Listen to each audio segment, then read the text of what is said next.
lucha popular, confirmando que la lucha es constante.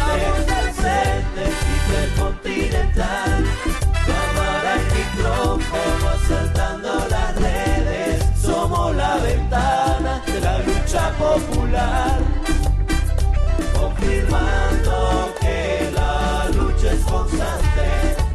Danos un me gusta, que participemos, comparte las transmisiones.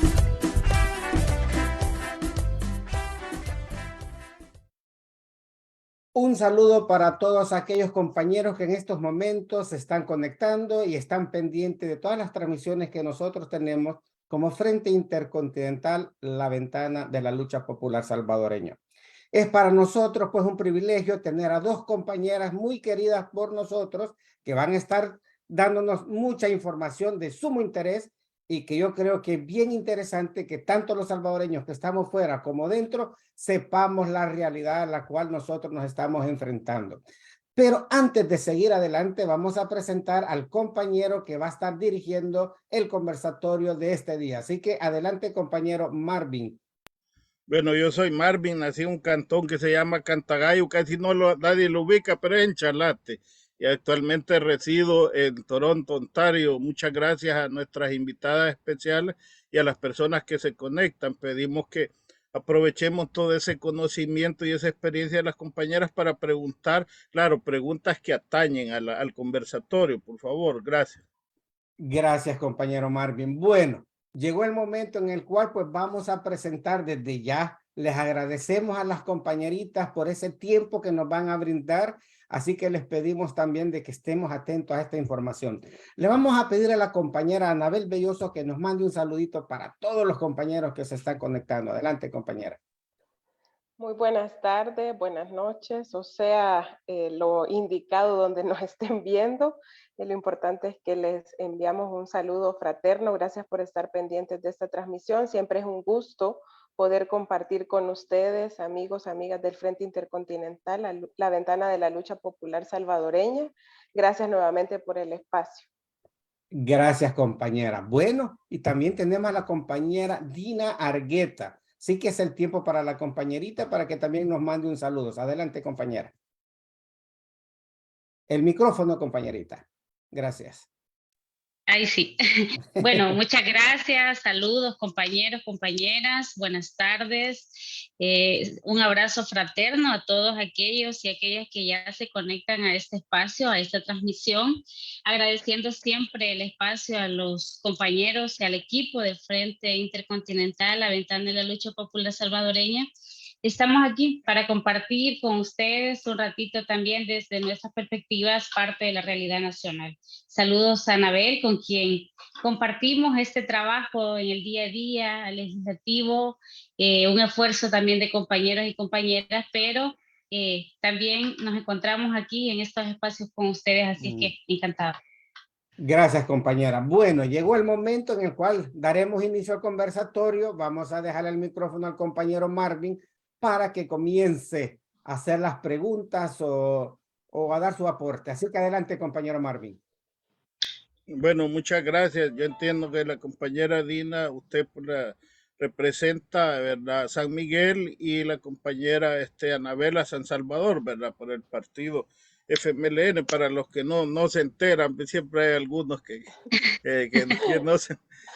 Miren, compañera, una de las cosas que a nosotros como salvadoreños en el exterior, y me imagino de la gente que está allá está más preocupada, el costo de la vida se ha disparado, digamos, y cualquiera decir, pero es que en todo el mundo, porque hay algo, pero es que El Salvador es exagerado, o sea, ¿por qué está tan alto el costo de la vida y qué se puede hacer para disminuir eso? Pues, ¿verdad? Porque estaba viendo yo un ejemplo que siempre pongo, alguien, Alcides Herrera, el cura puso un ejemplo de que en Guatemala el aceite 16.20, que es como 2.35, y en el mismo aceite Mazola de 4.97 en El Salvador. O sea, no sé, eso para mí no tiene lógica. No sé si el compañero quiere agregar alguna otra pregunta, compañero Daniel.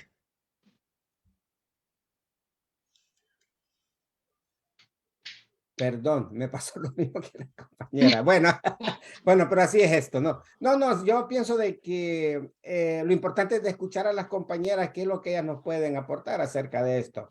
Así que es el tiempo para las compañeritas. Bueno, si quiere empieza Ok. Dina Ah, y ahí ok. la refuerzo. Yo pensé que era por orden de llegada.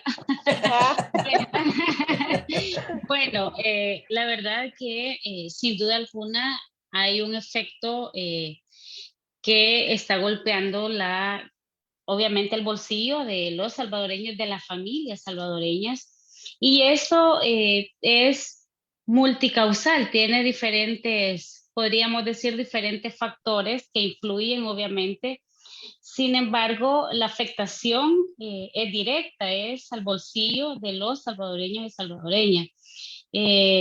Producto de factores externos, muchos ahora aquí en el país atribuyen el tema de el alto costo de la vida, digamos, el incremento en los productos de la canasta básica a la guerra entre Rusia y Ucrania, que son factores externos que de alguna manera tienen algún nivel o alguna implicación en países como el nuestro, pero no es en ese sentido, y digo esto porque esto es lo que se utiliza mediáticamente para justificar, en este caso, la inoperancia o las acciones que en este caso los gobiernos deben de realizar para minimizar los impactos que las crisis mundiales o globales tienen en los países.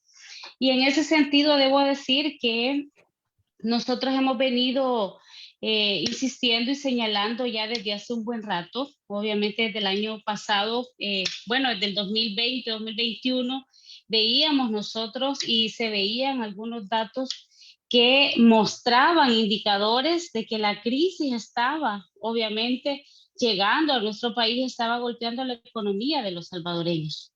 Sin embargo, es decir, no es algo que no se sabía, no es algo que no se conocía y que se pudo establecer, se pudieron realizar medidas, pero que no se hicieron en el momento indicado para minimizar esos impactos. Es decir, ahora, cuando lo más fuerte de la crisis, ya sea por el desempleo, hay que tener en cuenta que el año anterior en nuestro país, miles de personas quedaron sin empleo producto de, en diferentes instancias del Estado, por ejemplo, se hizo cierre de instituciones, es decir, desde la Asamblea Legislativa vía decreto, cerraron instituciones, dejaron familias, hombres y mujeres, sin poder llevar el sustento diario para sus hijos. Hubo por decreto, en este caso, retiros forzosos. Y así en las municipalidades también se ha tenido, en este caso, una serie de despidos que de una u otra manera esto viene a acrecentar la crisis que ya existe o que ya existía en el país, porque es un ingreso que estaba asegurado para la familia y que ya no se tiene, que ya no se tenía. Entonces, es decir, ¿qué sucedió? Este señor o señora allá en una comunidad, después de tener un ingreso asegurado mensualmente, pasó a ser parte de la informalidad. Entonces, al no tener un ingreso asegurado, buscan un trabajo o un oficio por cuenta propia y esto obviamente genera una inestabilidad en la población. Luego, debemos decir también que no ha habido una apuesta a sectores importantes y tan vulnerables en nuestro país como es el tema de la agricultura. El año anterior nosotros pudimos ver cómo la producción nacional obviamente sufrió las afectaciones, no solamente de las tormentas que ya todos conocemos que ocurrieron, sino también porque el alto costo de los insumos agrícolas impidió que nuestros agricultores, que las comunidades produjeran menos. Es decir, hubo menos producción nacional y esto lleva también a el encarecimiento de los productos que de una u otra manera llegan a la mesa de la gente. Entonces, todos estos factores vienen a sumar y a quien golpean directamente, alguien dirá, mire, pero yo no soy agricultor. Sí, pero compra frijoles, compra las tortillas, y otro tipo de factores que pudieron establecerse medidas y no por falta de iniciativas, no por falta de propuestas, porque junto a Anabel, desde el 2021 venimos presentando iniciativas en la Asamblea Legislativa encaminados al alivio económico de la población, encaminados al fortalecimiento de sectores tan importantes como la agricultura, todo el tema agropecuario en el país. Sin embargo, la apuesta de este gobierno ha sido más enfocada en el endeudamiento, en otro tipo, en invertir en programas o proyectos y negocios que son del beneficio de unos cuantos, pero dejando desprotegido obviamente a la familia, a la mayoría de la población que ahora, de acuerdo a datos estadísticos y a datos oficiales, ya hay un porcentaje de la población salvadoreña que no come los 3 tiempos al día. Entonces, y lo otro es que la ingesta de la dieta alimenticia de la gente ahora se está volviendo mucho más compleja porque la población está comiendo mucho más carbohidratos, es decir, la alimentación de la población cada día más se está viendo mucho más complicada y esto no solamente al final tendrá una implicación económica, sino que también hasta una implicación de salud. Gracias, compañera. No sé si Anabel quisiera aportar un poquito más o... Sí, yo creo que es importante lo que ya nos mencionaba Dina, y es que, miren, propuestas o cosas que el gobierno debe implementar ante momentos de crisis, pues hay muchas opciones. Todos recordamos el 2008-2009 cuando fue la crisis económica a nivel mundial, ¿verdad? A raíz de la crisis inmobiliaria en Estados Unidos. Obviamente teníamos impactos acá en el país, pero al inicio del gobierno del FMLN, por ejemplo, hubo un plan anticrisis que permitió contener los impactos de lo que puede tener causas externas. Por eso no es justificación y no es válido que un gobierno se lave las manos y los diputados también en la Asamblea Legislativa, que son del gobierno, se laven las manos diciendo que esto es por la guerra, que esto es porque en todos lados está pasando. Pero ¿qué hace el gobierno para ayudar a la gente? Además de lo que ya muy bien se ha mencionado, ¿verdad? Que han habido iniciativas para poder controlar precios, por ejemplo, en los insumos agrícolas o medidas puntuales en torno a los productos de la canasta básica, no ha habido voluntad de parte de quienes tienen los votos en la Asamblea Legislativa para tomar las decisiones de aprobarlo. Y todavía vemos un escenario tan complejo y desde mi punto de vista es tan incoherente porque el gobierno, teniendo la responsabilidad también de poder implementar programas sociales, ampliar los subsidios y otras medidas que no necesariamente incluso tienen que pasar por la Asamblea Legislativa, sino que solo requieren de la voluntad de la Presidencia de la República, no lo hacen. Al contrario, vemos cómo de manera inhumana, porque yo creo que no se puede calificar de otra forma, hay programas sociales que se crearon en otras administraciones, incluidas las nuestras, al frente del gobierno central, que van dirigidos a grupos de la población más vulnerable que se dejan de pagar, como es el caso de la pensión básica universal, un bono por educación y salud que se daba a las familias, a las madres de familia, bonos a mujeres. Y en esto nosotros el año pasado, justo cuando se aprobaron, ¿verdad? Por, digamos, la primera medida en torno a los combustibles, que hay que decir que fue casi un año después de que nosotros, junto a Dina también, habíamos propuesto en julio del 2021 que se suspendiera el cobro del IVA en los combustibles hasta $40 en la compra, buscando obviamente que en este caso se beneficiara a las familias y que hubiera un efecto cascada. Pues ahí se dijo que éramos populistas, que lo que queríamos era afectar al gobierno, pero ellos lo hicieron y tuvieron que reconocer que era algo necesario, ¿verdad? Y lo hicieron. En ese mismo contexto nosotros propusimos un tema de medidas de ahorro desde el Estado, porque también hay una realidad. El gobierno sigue sin priorizar el uso de los dineros, el uso de los fondos públicos, y que en lugar de estar derrochando en Bitcoin, en publicidad, que sigue siendo un gasto millonario y no le trae ningún beneficio directo a la gente, deberían orientar esos recursos a estos programas sociales. Y nosotros dijimos ahí, hay que retomar el programa de la pensión básica, hay que retomar el tema del bono a las mujeres, principalmente aquellas madres que asumen ellas solas la crianza de sus hijos, sostienen un hogar, pero eso no pasó. Y además, en ese mismo marco de medidas se ponía este tema de las medidas de ahorro, medidas de austeridad, donde se decía no usar combustible, no utilizar autos, carros nacionales, vehículos de las instituciones, el tema de los viáticos, los viajes, pero son cosas que ellos, con una doble moral, ¿verdad? En otro momento señalaban y cuestionaban, pero ahora no hacen nada por ahorrar esos recursos y dejar de estar endeudando al país y así poder, digamos, tener un uso eficiente del dinero de la gente, porque al final es la población la que paga. Entonces, este tema, ya decía Dina, hay gente que deja de comer ciertos productos porque no los puede pagar. Los salarios, el salario acá no se incrementa desde el 2021, entonces obviamente el poder adquisitivo, lo que la gente puede comprar, va con $10 al mercado y ya no le alcanza. Es una realidad que la gente enfrenta todos los días, pero lo más preocupante es que pareciera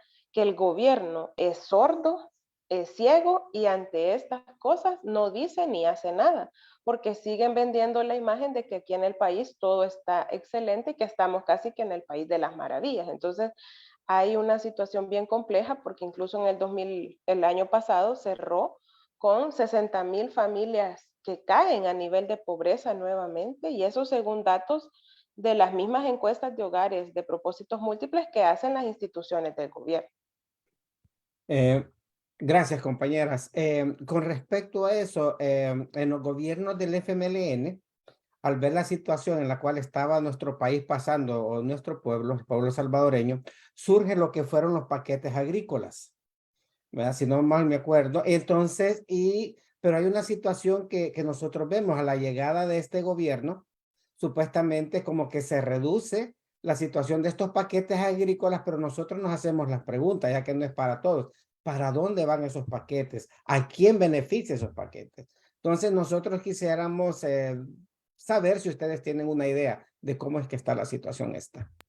Sí, compañero, solo agregar, se fue porque nosotros tuvimos unas personas acá invitadas a la Intercontinental y nos aseguraron que muchos de esos paquetes de que los hicieron gastar y no nacieron las semillas porque como que eran viejos y ya estaban vencidos, como que repartieron menos, entonces les dieron de otros años, ¿verdad? Que tenían embodegados, entonces tuvieron que gastar en preparar la tierra y no nacieron, tuvieron después que resembrar, ese es por un lado.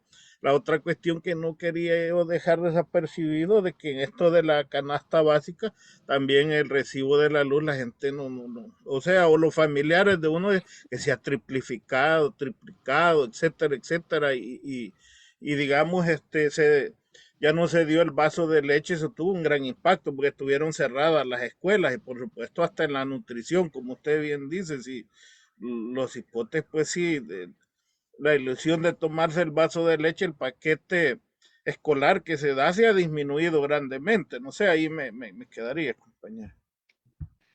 Sí, yo creo que es importante también decir, miren, lo que pasa es que la campaña mediática y millonaria justamente que tiene el gobierno es muy buena, muy bonita. Es decir, si alguien la ve por primera vez y se va a creer todo el cuento de que estamos en un país donde se le están resolviendo los problemas a la gente y específicamente a los sectores más vulnerables. Pero cuando ya vamos al territorio, cuando ya vamos y conocemos la realidad de la gente, nos damos cuenta obviamente que eso es más, no es más que una falacia, es más que un cuento que le venden a la población. Y justamente en el tema agrícola, esto ha quedado evidenciado. Definitivamente que el paquete agrícola no resuelve la problemática que tiene el agricultor, porque el agricultor obviamente necesita más que un paquete agrícola para poder producir. Entonces necesita también asistencia técnica, necesita también en este caso la competitividad, es decir, ser competitivos en el mercado, es decir, que el producto que el agricultor saque vaya y lo venda o lo comercialice a buen precio, pero lo que sucede y lo que tenemos ahora es que el agricultor cultiva para la subsistencia, es decir, se endeuda para sembrar y cultivar, y lo que de ahí cosecha a veces ni le alcanza para la subsistencia familiar. Entonces, todo esto nosotros lo teníamos contemplado en la propuesta que presentamos en noviembre del 2021. Pero, ¿qué quiero decir con esto? Bueno, en el tema agrícola, había un padrón, obviamente el Ministerio de Agricultura tenía, en los gobiernos del FMLN tenía un padrón de más de 425,000 agricultores registrados, es decir, a los que se les entregaba el paquete agrícola. Aquí ahora se ha dicho que son muchos más, pero la realidad que tenemos, y debo decir porque en la Asamblea Legislativa el año pasado pasaron aprobación tras aprobación, hicieron como 3 reformas presupuestarias para inyectarle recursos para la entrega, compra y entrega en este caso del paquete agrícola a los agricultores. Pero lo que tuvimos nosotros en la práctica y en la realidad es que al agricultor el paquete agrícola le llegó en julio y en agosto, por ejemplo, ya cuando el agricultor había pasado o finalizado el proceso de fertilización, en este caso de su cultivo. Llegó tardío cuando le llegó, y a otros que no le llegó. Y en otros de los casos que se ha utilizado y se utilizó de manera política partidaria, quienes andaban elaborando los padrones. Los padrones los elaboraban los diputados de Nuevas Ideas. Entonces, llegaban también a las gobernaciones, y donde si la persona llevaba la firma del diputado o en este caso de la estructura municipal de Nuevas Ideas, le daban el paquete. Y ahí que tenemos nosotros que mucha de la gente que producía, que siembra, que cultiva, no recibió el paquete. Esa es parte de la realidad que tenemos. ¿A qué nos enfrentamos este año? Nos enfrentamos en que el presupuesto de agricultura para la entrega justamente del paquete agrícola sufrió una reducción de 37.2 millones de dólares. Es decir, no hay una apuesta y no hay una prioridad por fortalecer el sector agropecuario en el país. Al contrario, porque es esto, claro, ¿a quién quiere beneficiar? ¿O a quién quiere beneficiar el gobierno? Quiere beneficiar, obviamente, más que todo el negocio de la importación. Totalmente al revés de la visión que teníamos o que tenía nuestro gobierno cuando se hablaba de que el país fuera capaz de producir lo que necesitábamos para comer, es decir, y depender cada día menos de la importación. Pero eso pasa cuando se tiene una política, un programa, cuando se tiene una estrategia de cómo enfrentar el problema. Y aquí tenemos ahora en la actualidad que en 4 años casi ya de este gobierno, se han cambiado 3 titulares del Ministerio de Agricultura. Entonces, ¿qué significa eso? Que no hay una política, que no hay una planificación. Lo que hay es cada día una improvisación, y esa improvisación, quien la paga, lamentablemente, es la población. Sí, yo solo agregar algo, perdonen mi ignorancia, compañera, que tiene que ver un diputado de la Asamblea, del partido que sea, con los paquetes agrícolas, que entiendo yo que es del Ministerio de Agricultura, el encargado de entregarlo, que estamos hablando del Poder Ejecutivo, ¿verdad? Que tiene que ver un diputado, ¿qué tiene que andar haciendo un diputado ahí, pues, en esa entrega? No tendría que andar haciendo nada realmente. Yo creo que durante nuestras gestiones al frente del gobierno hubo esfuerzos sistemáticos por institucionalizar los programas, y se trabajaba con las alcaldías independientemente al final del partido que fueran, pues porque el tema es beneficiar a la gente. Y se hacía desde una perspectiva con criterios definidos, ¿verdad? Obviamente alguien que fuera agricultora, y se exigían ahí unos requisitos y así se levantaban los censos. Por eso también acá es bueno señalar, porque ellos en el discurso usualmente dicen que antes se hacía de esa forma y ellos son los que lo están aplicando así. Lo vimos en medio de los primeros días de la pandemia, meses bien complicados, repartiendo las cajas de víveres, si ustedes se acuerdan, con los chalecos de Nuevas Ideas. O sea, es algo en lo que se ha retrocedido en el país y no solo en el tema de los paquetes. Y miren, aquí instituciones como la DOM, por ejemplo, son color cian. Los conos que indican son una medida de seguridad, ¿verdad? Los conos de tránsito son cian, o sea, cosas que obviamente habíamos venido nosotros superando porque son conflictos éticos. Eso no va con el ejercicio de la función pública y obviamente un diputado ahí no tiene nada que hacer, ¿verdad? Más que hacer, obviamente, una tarea discrecional para beneficiar a aquellos que únicamente son sus simpatizantes, ¿verdad? Que son simpatizantes del partido de gobierno. Gracias, compañera. Antes de seguir adelante, nosotros quisiéramos comentarles a nuestra audiencia que quizás no podemos profundizar como ellos quisieran con tantos temas que tenemos con las compañeritas, pero es porque casi no las tenemos. Así que yo creo que las vamos a comprometer delante de la audiencia para que estén con nosotros más a menudo y nos estén dando información también que yo creo que es de sumo interés. Nosotros quisiéramos también tocar otro tema que parece que es de sumo interés y es con respecto al estado de excepción. Nosotros vemos de que, bueno, esto yo creo que ya lo quieren hacer perenne, ¿no? Como lo vemos con respecto al Estado. Nosotros sabemos la violación a los derechos humanos que está sufriendo aquella población que no forma parte de ninguna estructura delincuencial. Pero nosotros quisiéramos saber ustedes, ¿cómo ven esto? ¿Qué posición tienen al respecto? No sé, compañero Marvin, perdón si tenías alguna pregunta al respecto o algo que opinar. No, igual que vos, Daniel, preocupado y queriendo saber las compañías.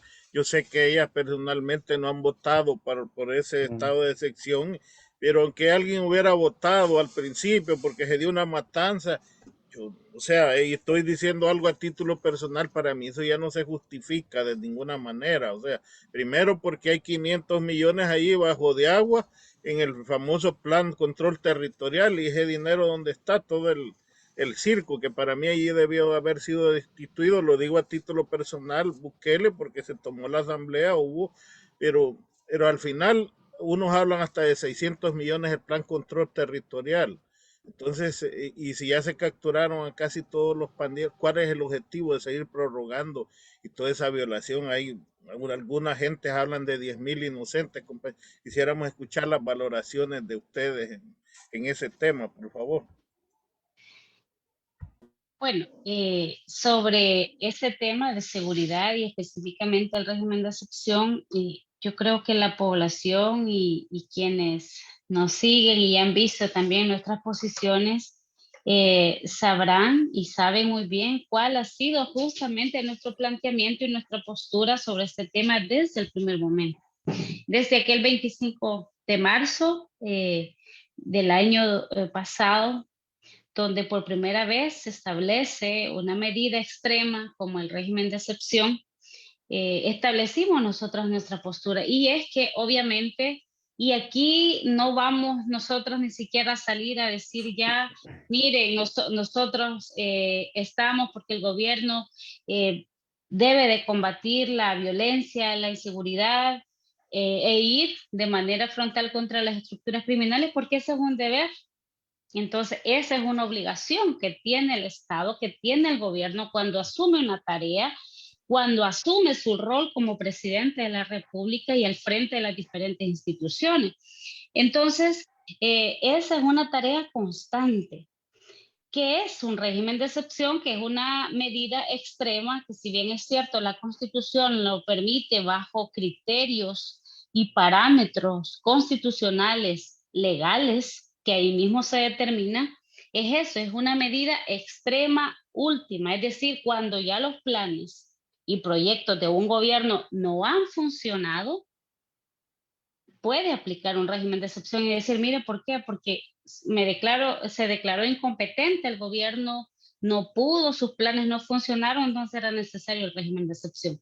Aquí lo interesante es que pasaron 3 años de este gobierno y este gobierno no habló del tema de la seguridad. Pareciera que los 3 años anteriores todo estaba súper bien. Entonces se comienza a hablar del tema de seguridad al tercer año de este gobierno. Entonces, ¿por qué esperar 3 años cuando el gobierno muy bien sabe y ha sabido dónde han estado los criminales, dónde han estado los pandilleros, porque tienen los mecanismos y la inteligencia, en este caso del Estado, para saber dónde han estado? Pero era necesario una medida extrema como una herramienta política, comunicacional y ahora como una herramienta electoral. Porque el régimen de excepción ha dejado de ser una medida para combatir las estructuras criminales y se ha convertido en una herramienta de campaña política electoral. Y lo que resta de este periodo de cara al nuevo proceso electoral, vamos a seguir viendo medidas extremas como el régimen de excepción, porque es lo que le genera réditos políticos electorales al gobierno de turno. Es eso. Pero por otro lado tenemos las afectaciones que esta medida extrema, que este capricho de este gobierno le ha costado a la población. Más de un centenar de vidas dentro de los centros penitenciarios, miles de personas que sin un proceso justo, pero también hay que decir personas que han sido capturadas mediante un régimen de excepción de manera discrecional por las autoridades, porque ahora el director de la policía dice que los policías son jueces en la calle. Habráse visto semejante cosa porque los policías no tienen un carácter de juez, los jueces son otra cosa. Entonces, pero ahora nos encontramos con el uso discrecional de la autoridad pública, y es decir, ahora porque le caíste mal a alguien, te llevan preso y automáticamente sos culpable, sos pandillero, sos cualquier otra cosa. Entonces, porque no hay, primero, un proceso justo, no hay una institucionalidad que responda a los intereses, salvaguardando los derechos de la gente inocente, y que claro, y lo hemos dicho hasta el cansancio, aquellos que tienen cuentas pendientes con la ley, que el gobierno, su responsabilidad es probar que son culpables o son inocentes, y aquellos que son culpables deben de cumplir y deben de pagar las consecuencias.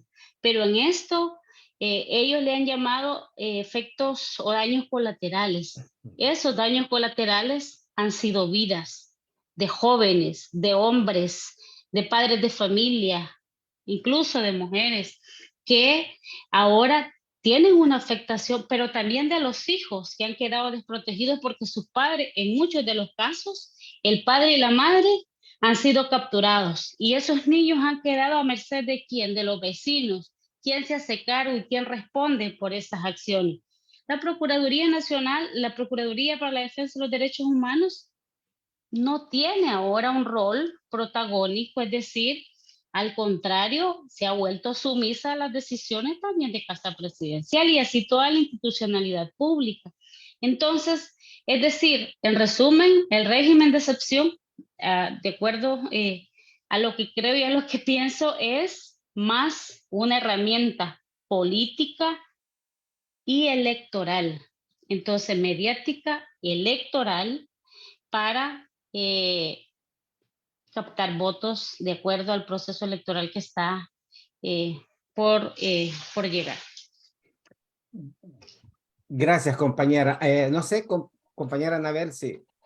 Sí, yo creo que en esta última semana justamente se conoció, bueno, a través de una entrevista, creo que fue con un especialista de una universidad de Estados Unidos, no recuerdo exactamente de dónde, especialista en materia de seguridad ciudadana, que decía eso, esa conclusión, digamos que nosotros hemos venido señalando desde el inicio, ¿verdad? Que obviamente el régimen ha sido utilizado por este gobierno para otros fines y justamente como quizás fin principal el tema mediático, pero también se le suma, ¿verdad? Por lo que hemos visto ya en la realidad, una herramienta también de control social, o sea, de mantener un temor para que la población no se pronuncie, no se organice, tenga ese miedo de expresarse, porque obviamente hay una institucionalidad controlada por quien gobierna, que es utilizada para la agenda del gobierno en contra de todos aquellos que también le son incómodos al gobierno. Y así vemos capturas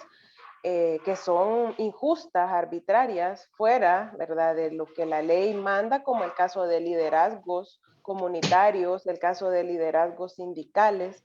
Vemos recurrentemente denuncias en las redes sociales de personas inocentes capturadas y continúa eso. Entonces, obviamente va a ser algo, y ellos ya lo han anunciado de manera anticipada, que va a seguir. Y si ustedes escucharan el día de la plenaria, cuando llega la prórroga del régimen, bueno, son unos discursos terribles, cargados de mentiras, de odio, generando justamente ese mensaje que para los fines electorales del gobierno de turno, pues les sirve, porque siguen, digamos, generando, ¿verdad?, esa imagen y esa percepción. Si ya nos vamos al fondo de la situación, sin duda es complejo porque el tema de la seguridad en nuestro país, y yo creo que todos, no hay nadie que pueda decir en su sano juicio que no quiere vivir seguro. El tema es también cómo se construye una verdadera política de seguridad ciudadana, que este gobierno no lo ha hecho. Era mentira el plan control territorial, era también una herramienta publicitaria, porque todos lo recordarán cómo era también manejado el tema, y ahora es lo mismo con esto. Pero los problemas que son raíz también del tema de la inseguridad en este país y en otros países, como la pobreza, la desigualdad, el tema de la migración que genera desintegración familiar, siguen estando ahí. Y si no son atendidos, ¿qué va a ser del tema de la seguridad en el país en el mediano, si no es que en el corto plazo? O sea, porque se está generando una situación bastante crítica donde no se atienden otros ejes como la rehabilitación, la reinserción y lo más importante, la prevención. Gracias, compañera. Sí, definitivamente, bueno, creo de que tanto dentro como fuera de El Salvador nosotros nos damos cuenta pues de todas las violaciones a las que está siendo sometido el pueblo salvadoreño.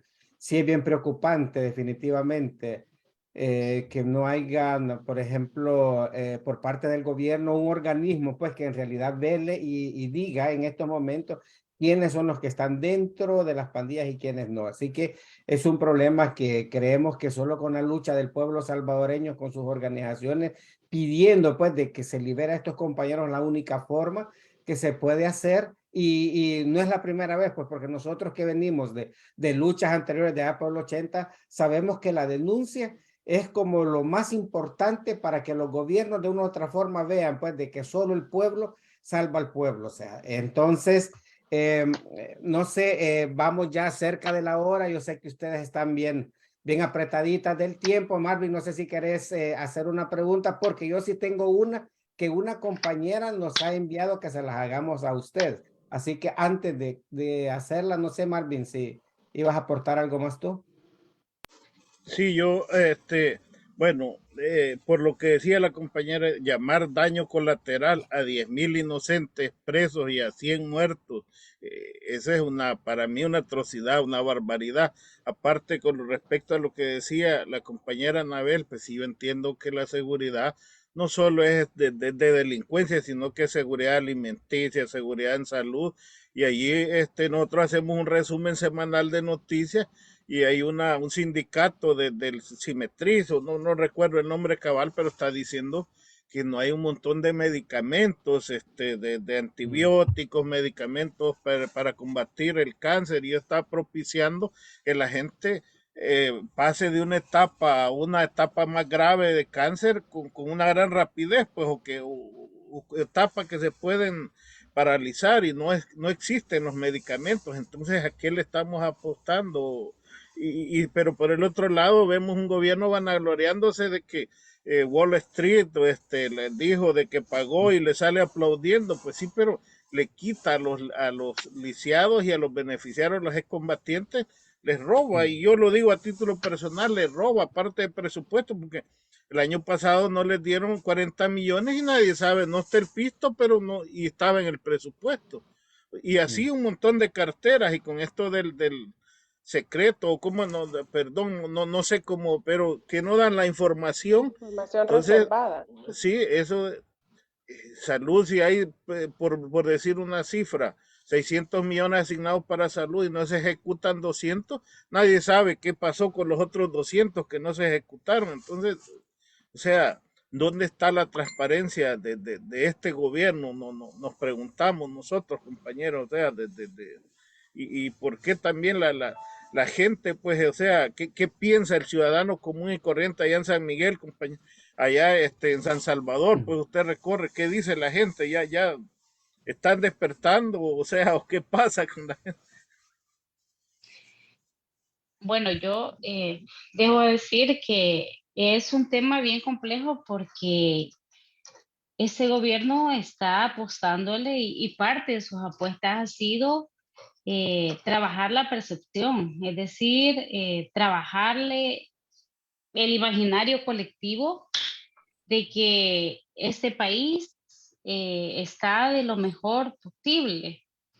Entonces, y quieras o no, eso en un buen sector de la población cala, pues, o sea, si le llega a esa información dirigida que el gobierno le traslada por diferentes medios, no solamente la televisión, la radio, los medios institucionales ahora, sino al tema de las redes sociales, el Facebook, YouTube, cuántos youtubers y tantas cosas existen ahora.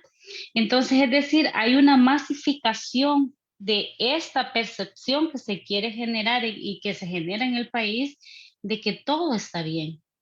Pero poco a poco estamos viendo luces nosotros de que la población dice, mire, y el problema es cuando la población comienza a decir es porque también realmente o ha vivido o ha conocido o ha visto que a alguien cercano o a un familiar ya tuvo problemas, no solamente con el tema del régimen de excepción, sino con el tema de la atención en salud, que ahora no le dan las medicinas, que le mandan con la receta a comprar afuera, con el tema de la agricultura, la economía familiar, o sea, con diferentes factores, cuando ya la afectación llega directa, es cuando la población ha dicho, miren, momento, algo aquí no cuadra, porque lo que dice el gobierno es que estamos súper bien, entonces, y que ahora somos de los países potencias y de los mejores, pero pues sí, la realidad de la población no ha cambiado. La gente sigue ganando lo mismo en las comunidades por la jornada laboral. Al contrario, si ha cambiado, la vida de la gente ha sido para peor, porque ahora están comprando el cartón de huevos casi $6, $7. Entonces, es decir, cuando ya haces ese contraste en la realidad, te das cuenta que es otra la situación, pero hay una apuesta, yo debo decir, de trabajar la percepción, es decir, de que todos creamos que este país es lo mejor. Y claro, los primeros con los que trabajó y con los que ha trabajado esos diputados que se han creído y se creen el cuento de que están cambiando este país.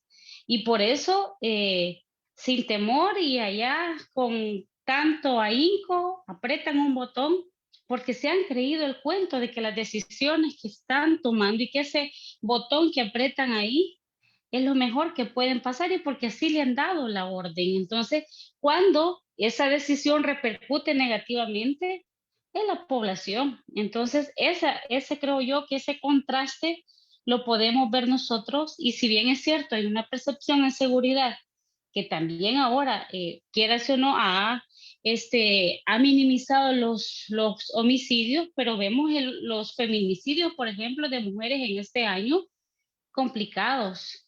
Vemos el tema de las desapariciones y que justamente por lo mismo que ustedes mencionaban, por la reserva de la información que ahora no se tienen cifras ni datos oficiales, de qué ha pasado con el tema de las fosas clandestinas. Nadie sabe. Entonces, no hay mecanismos por los cuales la población o espacios donde la población pueda ejercer este mecanismo de Contraloría Social, y no le queda de otra a la población que seguir asumiendo esa información que le está llegando por cualquier vía. Entonces, he ahí la tarea de espacios como este, del Frente Intercontinental y de otros espacios, de informar la realidad del país desde una perspectiva diferente y no desde una perspectiva de oposición directamente, es decir, que por ser oposición nos oponemos por cualquier cosa. No es esa la realidad, no es ese el punto, sino que de hacer ver a la población que no todo está bien en este país. No es cierto y que además de que de ese mensaje que le llega a usted todos los días, cada 5 minutos, cada minuto,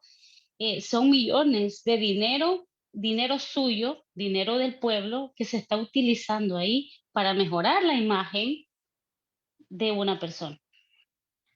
Gracias, compañera. Anabel. Sí, rápidamente quizás por este tema de cómo este gobierno desde el primer momento tiene una pelea con la transparencia y con la rendición de cuentas.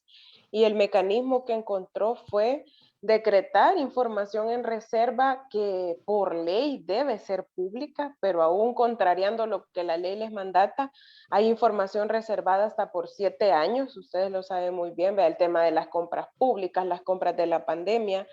Hoy salía un reportaje también en un medio digital que el presupuesto de los programas sociales que son responsabilidad de ejecutarlos, por ejemplo, del Ministerio de Desarrollo Local, que nos preguntamos realmente dónde están sus acciones, porque desaparecieron el FISDL, pero el ministerio realmente no cumple un rol como debería, sobre todo en un contexto como en el que vivimos ahorita, de una fuerte crisis económica, y que golpea obviamente a las personas más vulnerables. Esa información está en reserva. Y uno dice, bueno, ¿quién esconde las cosas? Si se supone, ¿verdad? Él dice el dicho que el que nada debe, nada teme. No tendrían por qué estar escondiendo la información, que además es un derecho de la población conocerla. Y así vemos una serie de cosas que no se puede tener datos precisos porque las instituciones, y la Asamblea Legislativa no es la excepción, hasta la Asamblea entra en esa dinámica, no se da a conocer la información pública. Y eso atenta, a veces la gente dice, bueno, ¿y a mí eso en qué me afecta?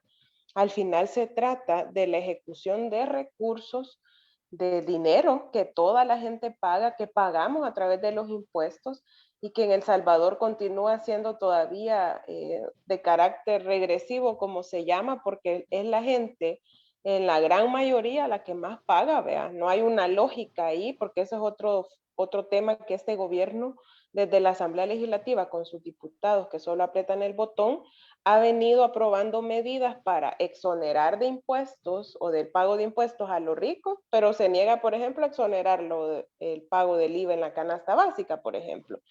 O genera todos unos mecanismos desde las leyes para no rendir cuentas.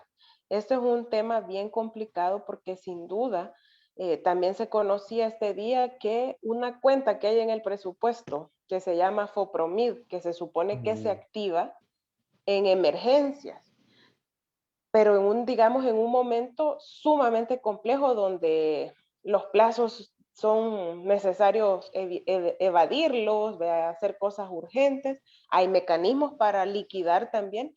Ya en este año, solamente en enero, pasaron por el FOPROMID 24 millones. Y eso es para no especificar con claridad ni transparentar cómo los han destinado.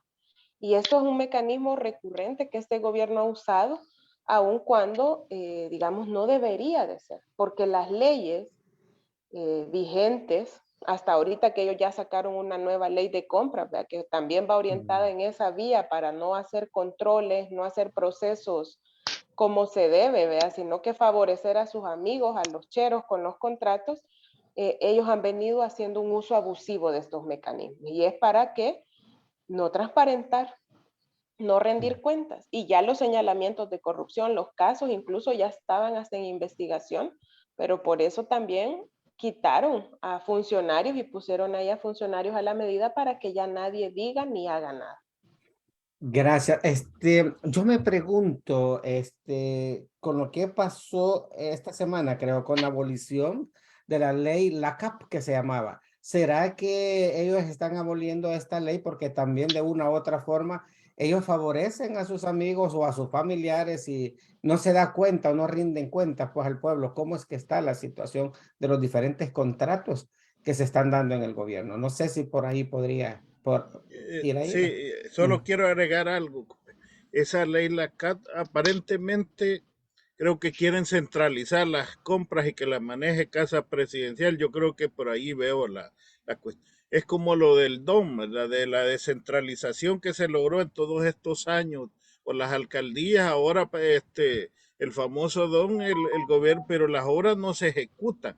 Este gobierno, en las cuentas que yo revisando los presupuestos que utilizó los 10 años el FMLN, en promedio, digamos, 5.000 millones de dólares. O sea, no solo el ejecutivo, los presupuestos, 4.000 y algo y 6.000 y algo en los últimos años, 5.000. Este gobierno está utilizando alrededor de 10.000 millones, si uno le suma los préstamos y todo, por año.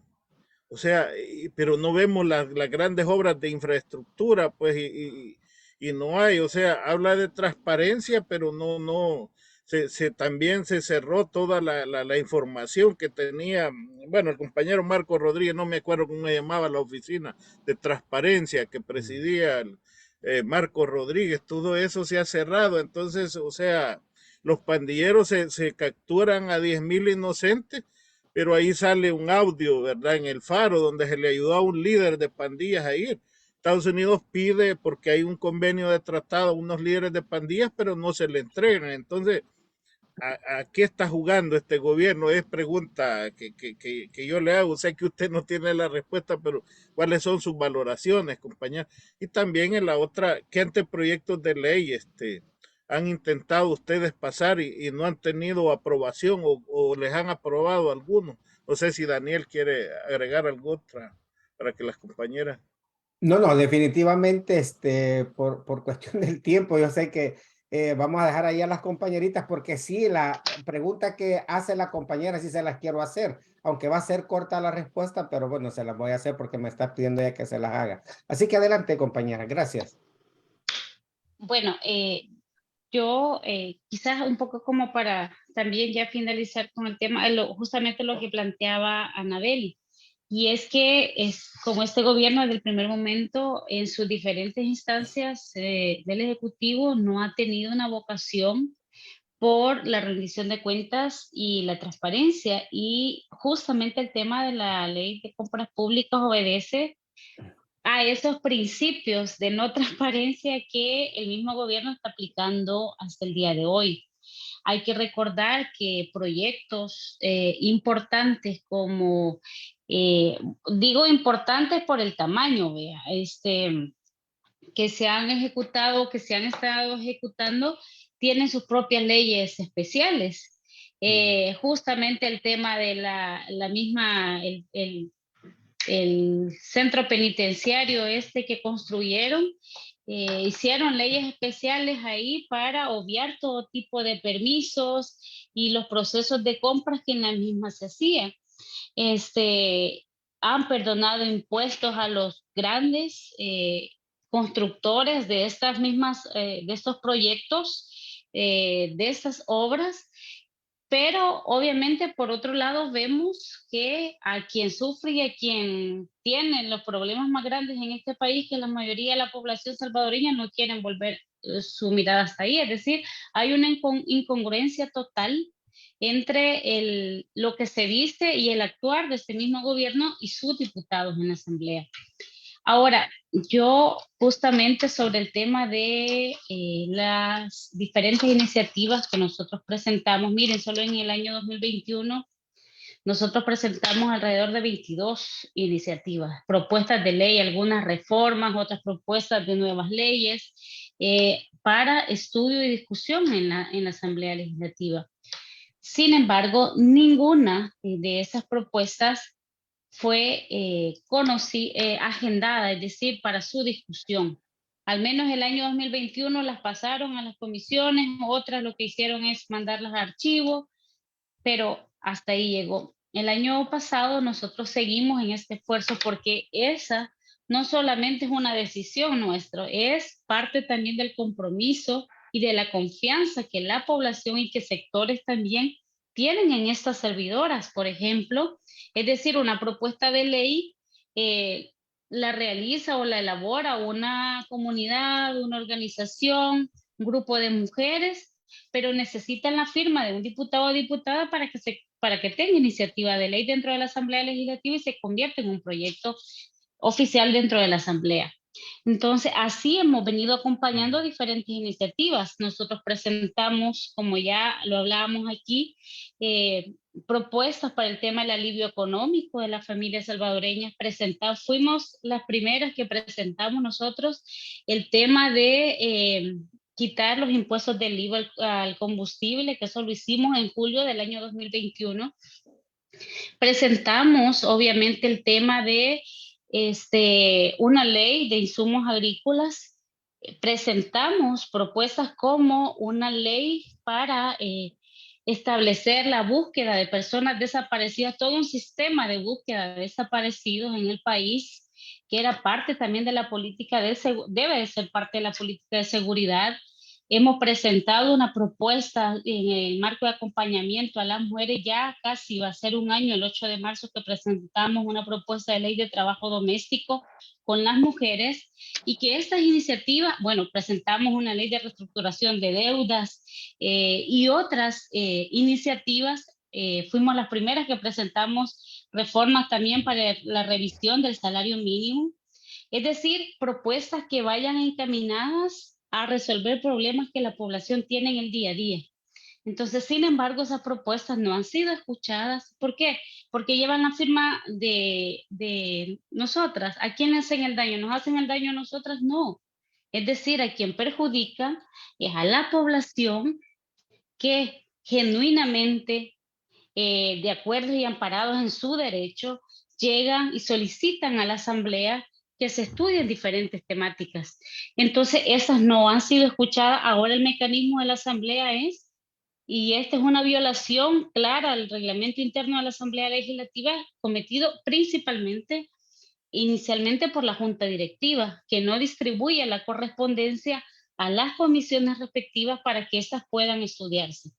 Entonces, sin embargo, alguien dirá, miren, sí, pero ustedes no tienen la correlación para que presentan iniciativas, porque esos temas, incluso esas aseveraciones se han dado en otros espacios. Entonces, primero, no podemos renunciar a ese derecho, a esa confianza que la población ha tenido en nosotras.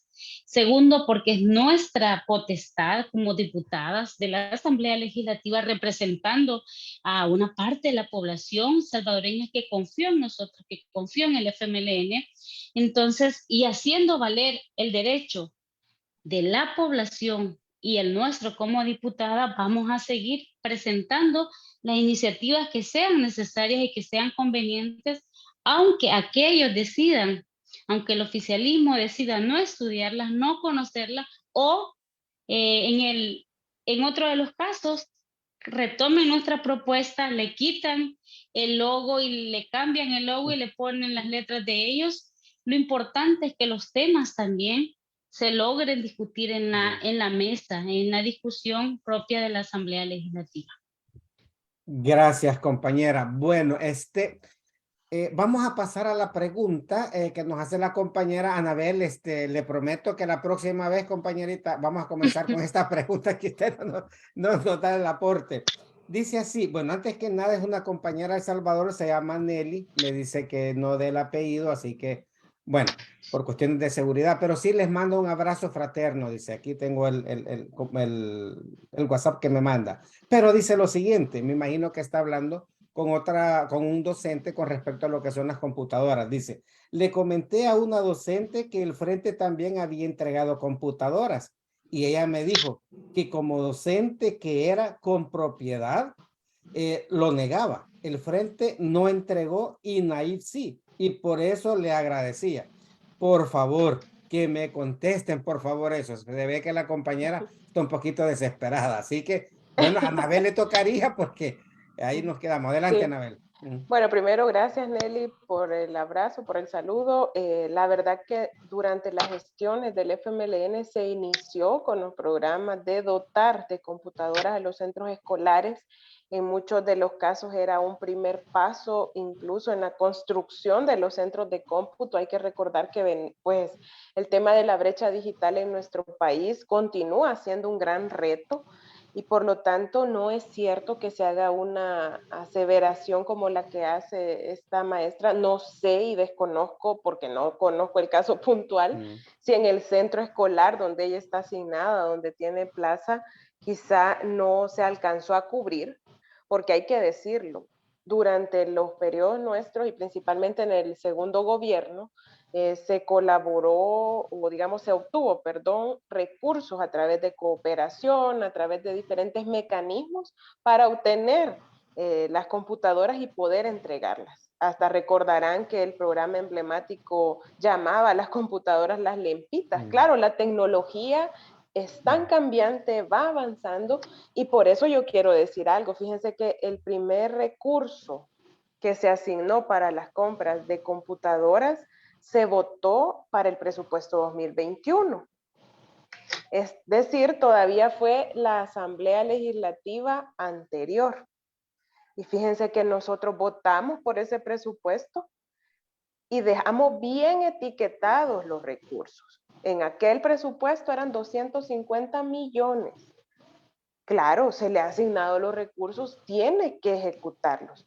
El tema es que han venido pidiendo más y más y más y más también. O para el caso de la infraestructura escolar, por ejemplo, los hemos visto que han anunciado la remodelación de las escuelas 4 veces de manera pública.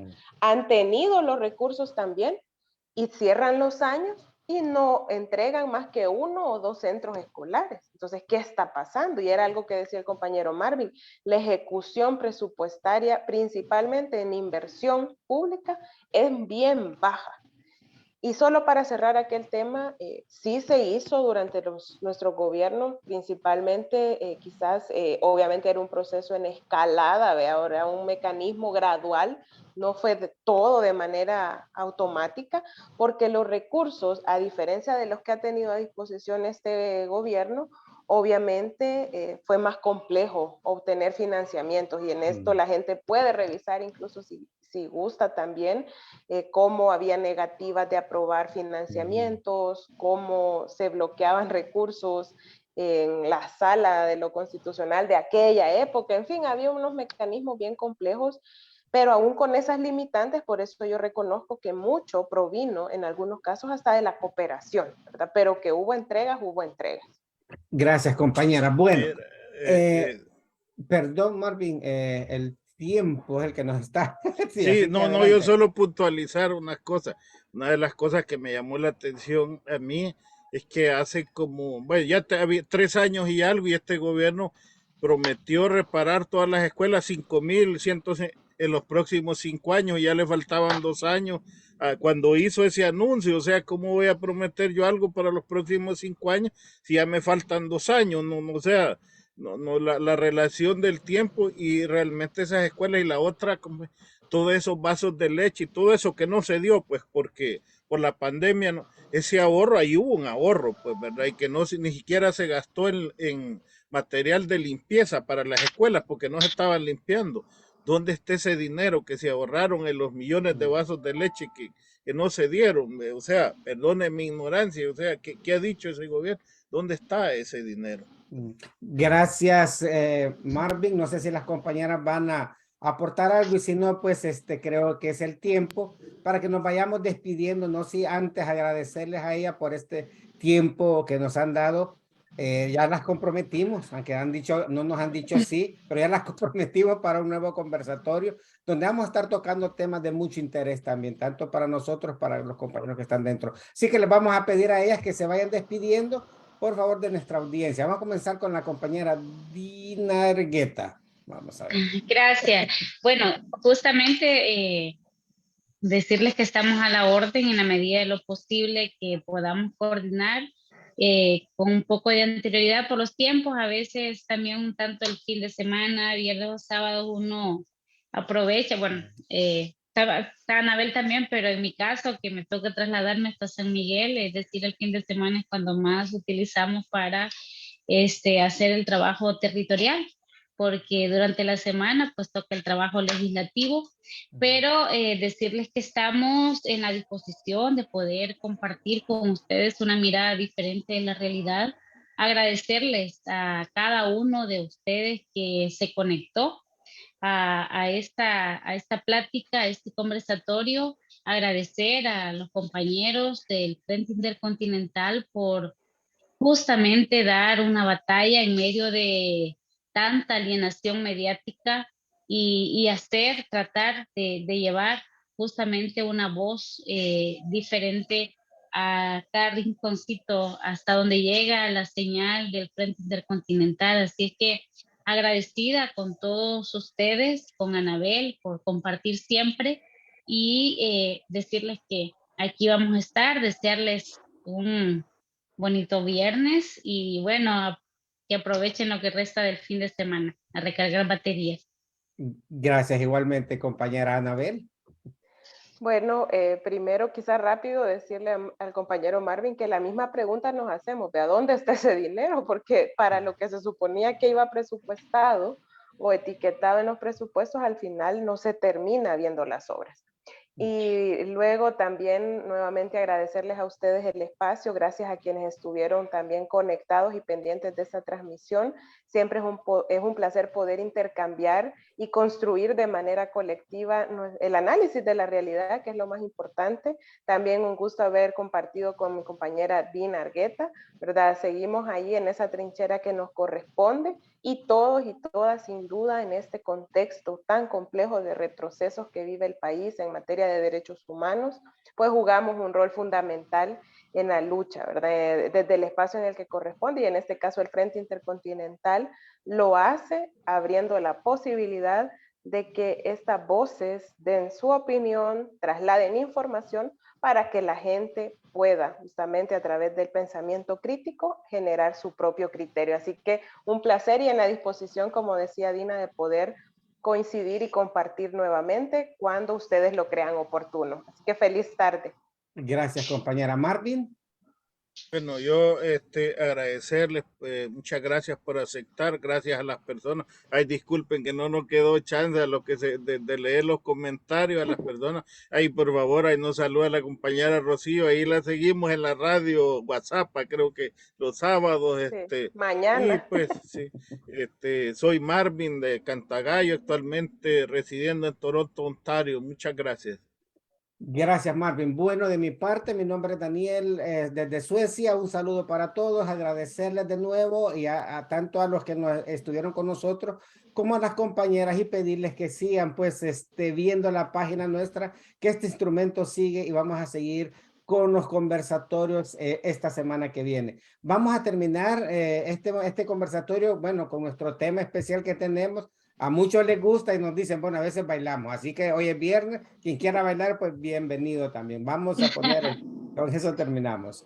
Hoy es viernes, el cuerpo lo sabe. Así